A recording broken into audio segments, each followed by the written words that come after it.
हरे Krishna, Radhe Radhe everyone.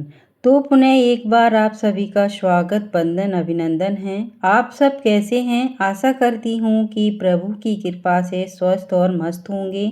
तो आज की वीडियो में जानेंगे पद्मिनी एकादशी की सरल पूजा विधि और व्रत का महत्व, और साथ में जानेंगे कि भोग किस चीज़ का लगाना है और एकादशी व्रत कब करना है। सभी को पद्मिनी एकादशी की बहुत बहुत शुभकामनाएं।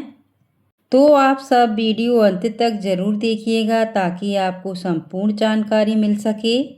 रुको, ये कोई साधारण एकादशी नहीं है। पद्मिनी एकादशी ज्येष्ठ मास के अधिक मास में पड़ती है और इसका पावन संयोग लगभग 3 साल में सिर्फ एक बार आता है। कहते हैं जो भक्त इस दुर्लभ एकादशी का व्रत और पूजा सच्चे मन से करता है, उस पर भगवान विष्णु और माता लक्ष्मी की विशेष कृपा बरसती है। पद्मिनी एकादशी को पुरुषोत्तमी एकादशी के नाम से भी जाना जाता है क्योंकि ये अधिक मास यानी कि पुरुषोत्तम मास में आती है। ये पूजा घर के मंदिर में भी कर सकते हैं और अलग से चौकी लगाकर भी ये पूजा कर सकते हैं। ये यहाँ मैंने एक चौकी लगा ली है, उस पर पीला वस्त्र बिछा लिया है। इसके बाद हमें एक साफ थाली लेना है। थाली तांबे पीतल की कैसी भी हो। फिर हमें थाली में पूर्ण स्वास्तिक बनाना है। स्वास्तिक नहीं तो कोई भी आप शुभ चिन्ह बना सकते हैं। इसके बाद फूलों का आसन देकर गणेश भगवान और लड्डू गोपाल को स्नान के लिए विराजमान करेंगे। आज पद्मिनी एकादशी के पावन अवसर पर हम बाल स्वरूप श्री हरि विष्णु भगवान यानी लड्डू गोपाल की विधिवत पूजा करेंगे। आप चाहें तो श्री हरि विष्णु भगवान माता लक्ष्मी की फोटो को भी विराजमान कर सकते हैं। शंख से पवित्र जल और कच्चे दूध का स्नान कराएंगे। सबसे पहले शुद्ध जल से स्नान कराएंगे गणेश भगवान को, लड्डू गोपाल को। उसके बाद कच्चे दूध या पंचामृत से स्नान कराएंगे। इसके बाद एक बार और फिर शुद्ध जल से स्नान कराएंगे और स्नान कराते हुए बोलें ओम श्री हरि नमः। हे श्री हरि विष्णु भगवान, इस पवित्र पद्मिनी एकादशी पर श्रद्धा और भक्ति से आपको शुद्ध जल और कच्चे दूध से स्नान करा रहे हैं। हमारे घर में सुख, शांति, धन और सकारात्मक ऊर्जा का वास बनाए रखें। स्नान के बाद अब हम बाल स्वरूप लड्डू गोपाल को शीतल और सुगंधित चंदन का लेप अर्पित कर रहे हैं। हे श्री हरि, जैसे ये चंदन आपको शीतलता प्रदान करे, वैसे ही हमारे जीवन में सुख, शांति और आनंद बनाए रखें। जब भी हम लड्डू गोपाल को चंदन लेप करते हैं तो सबसे पहले हमें माथे यानी कि ललाट पर लगाना चाहिए। उसके बाद गले में, दोनों हाथों पर, चरणों पर हल्के हल्के से चंदन लगा सकते हैं। चंदन लगाते हुए बोलें हे श्री हरि, यह शीतल चंदन तिलक आपको समर्पित है। जैसे चंदन की सुगंध चारों ओर फैलती है, वैसे ही हमारे जीवन में सुख, शांति और सकारात्मकता बनी रहे। धार्मिक मान्यता के अनुसार जो भक्त इस दिन भगवान विष्णु और उनके बाल स्वरूप की श्रद्धा से पूजा और व्रत करता है, उसके जीवन के कष्ट, नकारात्मकता और बाधाएं दूर होने लगती हैं। कहा जाता है कि पद्मिनी एकादशी का व्रत करने से कई यज्ञों के समान पुण्य प्राप्त होता है और घर में सुख, शांति, समृद्धि तथा सकारात्मक ऊर्जा का वास बना रहता है। इस पावन दिन श्री हरि का नाम जप, दान, भजन और पूजा विशेष फलदायी मानी जाती है। चंदन लेप के बाद अब सुगंधित फूलों से स्नान कराएंगे लड्डू गोपाल को और फिर से शुद्ध जल से स्नान कराएंगे। हल्के हाथ से उनके शरीर को साफ करेंगे। अब श्रद्धा और प्रेम से श्री गणेश भगवान और लड्डू गोपाल को साफ वस्त्र से पोंछकर सुंदर श्रृंगार के लिए तैयार करेंगे।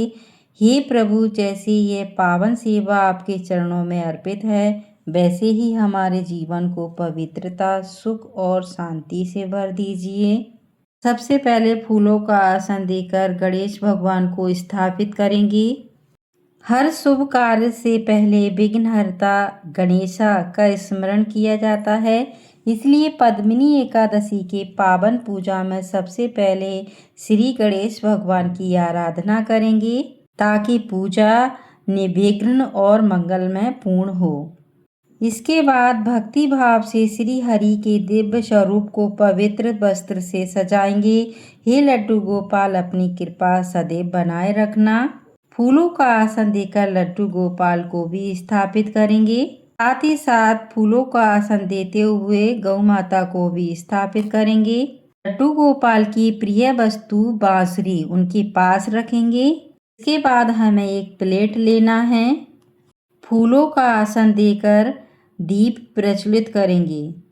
साथ ही साथ धूप बत्ती को भी प्रज्वलित करेंगे। यह दीप केवल एक ज्योति नहीं बल्कि श्रद्धा और भक्ति, सकारात्मक ऊर्जा का प्रतीक माना जाता है। दीप प्रज्वलन के साथ आरंभ होती है भक्ति और शांति और श्री हरि की कृपा से भरी यह दिव्य पूजा। सबसे पहले गणेश भगवान को वस्त्र रूपी कलावा अर्पित करेंगे। गौ माता को भी कलावा अर्पित करेंगे। इसके बाद गणेश भगवान को रोली से तिलक करेंगे। लड्डू गोपाल को चंदन से तिलक करेंगे। गौ माता को भी तिलक करेंगे। साथ ही साथ दीप देव का भी पूजन करेंगे। अब श्रद्धा और भक्ति से श्री गणेश भगवान को, लड्डू गोपाल जी को, गौ माता को, दीप देव को तिल अर्पित करेंगे।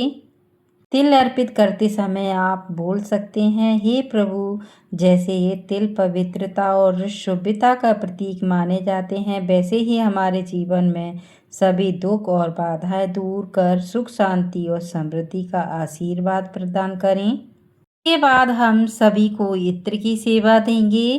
भक्ति की सुगंध जब इत्र बनकर श्री हरि बाल स्वरूप लड्डू गोपाल के चरणों में समर्पित होती है, तब मन को अद्भुत शांति का अनुभव होता है। इसके बाद एकादशी व्रत कथा की पुस्तक भी चौकी पर स्थापित कर लेंगे और साथ ही साथ उसका भी पूजन करेंगे, तिलक करेंगे, तिल अर्पित करेंगे।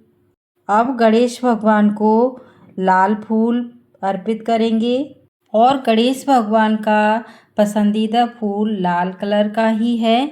के बाद लड्डू गोपाल को पीले फूल अर्पित करेंगे। गौ माता पर भी फूल अर्पित करेंगे। साथ ही साथ एकादशी व्रत कथा की पुस्तक पर भी फूल अर्पित करेंगे। दीप देव पर भी फूल अर्पित करेंगे। इसके बाद लड्डू गोपाल पर तुलसी अर्पित करेंगे। तुलसी अर्पित करना भगवान विष्णु की भक्ति में अत्यंत पवित्र और शुभ माना जाता है। अब श्रद्धा और प्रेम से भोग अर्पित करेंगे। तो सबसे पहले हमें गणेश भगवान को अलग से भोग लगाना है, क्योंकि गणेश भगवान के भोग में तुलसी नहीं डलता है। इसके बाद लड्डू गोपाल को प्रेम और श्रद्धा से पावन भोग अर्पित करेंगे। ये खाना हमारी भक्ति से समर्पित ये नैवेद्य स्वीकार करें और अपने भक्तों के जीवन में सुख, शांति और आनंद बनाए रखें।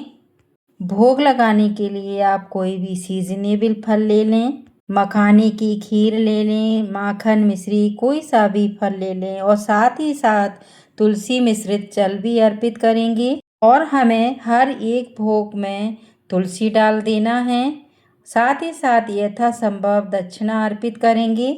इसके बाद सीधे हाथ में थोड़ा सा तिल या फूल लेकर एकादशी व्रत कथा पढ़ेंगे।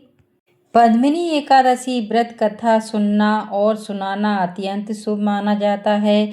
धार्मिक मान्यता के अनुसार व्रत कथा के बिना एकादशी पूजा अधूरी मानी जाती है, क्योंकि कथा के माध्यम से भगवान विष्णु की महिमा, भक्ति और व्रत का महत्व समझने को मिलता है।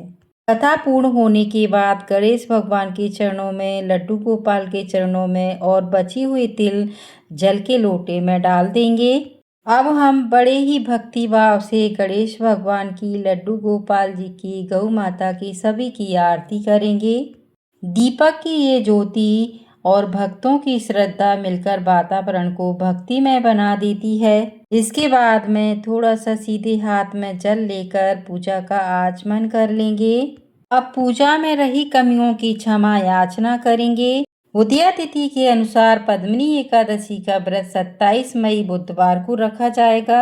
अगर श्री हरि की ये पावन पूजा आपको पसंद आई हो तो वीडियो को लाइक कमेंट करें। जय श्री हरि।